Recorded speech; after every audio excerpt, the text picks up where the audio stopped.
Assalamualaikum warahmatullahi wabarakatuh. Perkenalkan, nama saya Rida Amalia Mansur dengan NIM 2020 31258. Di sini saya akan memaparkan materi yang berjudul Deep Learning dari mata kuliah Soft Computing. Jadi untuk yang pertama, definisi Deep Learning. Deep Learning adalah subbidang dari machine learning yang menggunakan neural network dengan beberapa lapisan atau deep untuk memproses dan memprediksi data berurutan atau berkelanjutan seperti suara, video, dan teks. Neural network ini mencoba untuk mensimulasikan perilaku otak manusia, walaupun jauh dari kemampuan yang sesuai dari cara bekerja otak manusia. Neural network mampu untuk belajar dari sejumlah data dengan skala yang besar. Deep learning mendorong banyak aplikasi kecerdasan buatan yang meningkatkan otomasi melakukan tugas analisis dan fisik tanpa campur tangan manusia. Teknologi deep learning terletak di balik produk dan layanan sehari-hari seperti asisten digital, remote TV yang diaktifkan dengan suara, dan deteksi penipuan kartu kredit, serta teknologi baru seperti autonomous driving, yaitu mobil yang dapat menyetir sendiri.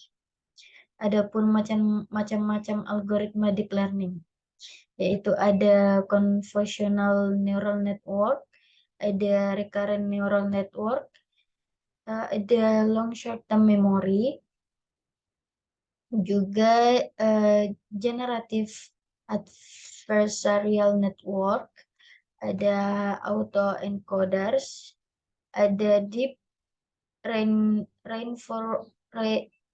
reinforcement learning, dan masih banyak lagi.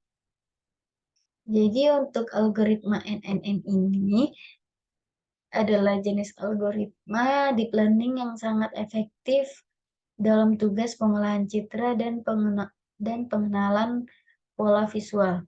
CNN menggunakan lapisan konvolusi untuk mengekstraksi fitur-fitur penting dari gambar secara hierarki.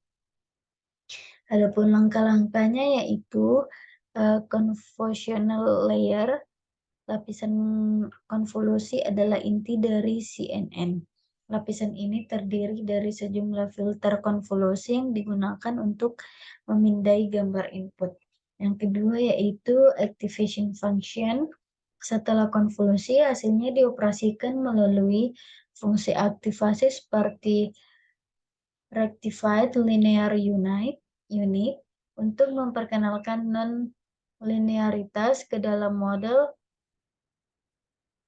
Fungsi ini membantu model CNN untuk belajar fitur-fitur yang lebih kompleks. Yang ketiga ada pooling layer.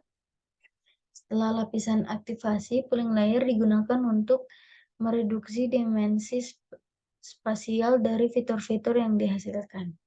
Yang keempat ada fully connected layer. Setelah melalui beberapa lapisan konvolusi dan pooling, fitur-fitur tersebut diubah menjadi representasi vektor dan diteruskan ke lapisan-lapisan terhubung penuh. Yang kelima ada output layer. Output layer pada CNN tergantung pada jenis tugas yang dilakukan. Yang keenam ada backpropagation dan optimisasi.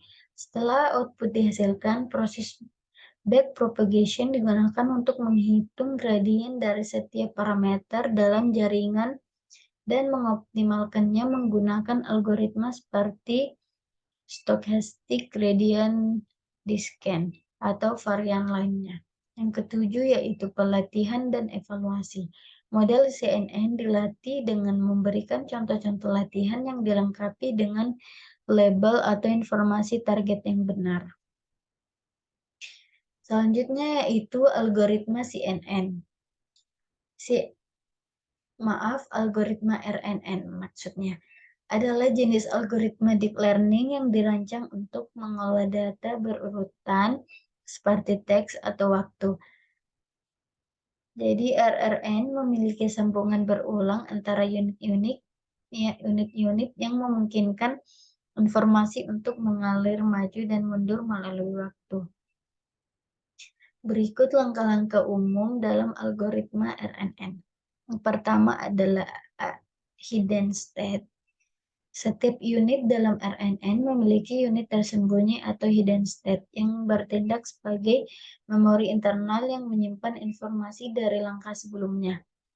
Yang kedua yaitu sambungan berulang. Sambungan berulang memungkinkan informasi untuk mengalir maju dan mundur melalui waktu. Yang ketiga ada aktivasi dan fungsi. Aktivasi dan fungsi aktivasi.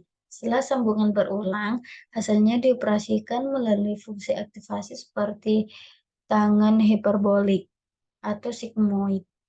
Yang keempat ada output layer pada RNN. Output dapat dihasilkan pada setiap langkah waktu atau hanya pada langkah terakhir. Yang kelima yaitu backpropagation dan optimisasi.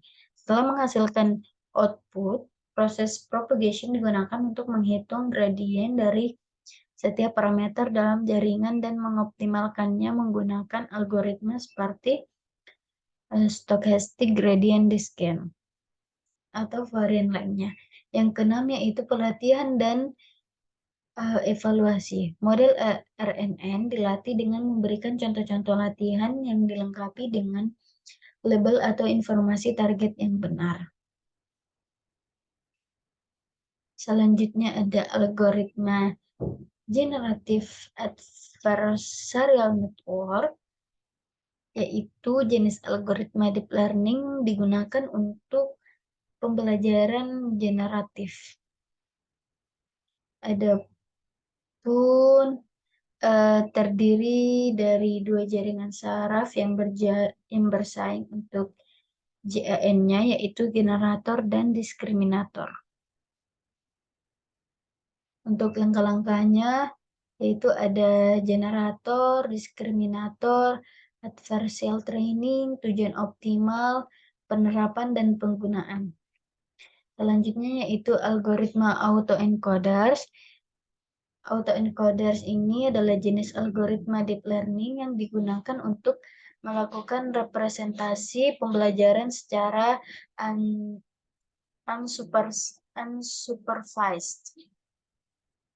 Autoencoders bertujuan untuk merekonstruksi data input sebagai outputnya dengan menggunakan lapisan tersembunyi atau hidden layer yang berukuran lebih kecil sebagai representasi kompresi dari data tersebut. Untuk langkah-langkahnya yaitu terdapat encoder, decoder, latent space, rekonstruksi, optimisasi, dan penggunaan. Selanjutnya yaitu serangan denial of service atau DOS. Serangan denial of service ini adalah serangan yang bertujuan untuk membuat sumber daya sebuah sistem tidak tersedia atau tidak dapat digunakan oleh pengguna yang sah. Serangan ini dilakukan dengan cara membanjiri sasaran dengan lalu lintas atau permintaan yang berlebihan sehingga menyebabkan sistem menjadi overload atau crash. Adapun jenis-jenis serangan DOS yaitu pertama serangan flood, serangan amplifikasi, serangan smurf, dan serangan distributed denial of service. Dampak dari serangan DOS ini sangat merugikan karena serangan ini dapat menyebabkan downtime sistem, menghentikan layanan yang penting, merugikan reputasi perusahaan, atau menyebabkan kerugian finansial. Selanjutnya itu algoritma deep learning untuk mendeteksi DOS. Ada beberapa algoritma deep learning yang dapat mendeteksi serangan DOS ini, yaitu diantaranya Deep Neural Network atau DNN, ada Convolutional Neural Network atau CNN, ada Recurrent Neural Network atau RNN, ada Long Short Term Memory atau LSTM, dan juga Autoencoders. Untuk contoh artikel jurnal mengenai algoritma deep learning, yaitu teman-teman boleh klik pada link Blogspot Soft Computing Rida. Itu saja yang bisa saya jelaskan. Apabila ada salah kata baik disengaja, mohon dimaafkan. Wassalamualaikum warahmatullahi wabarakatuh.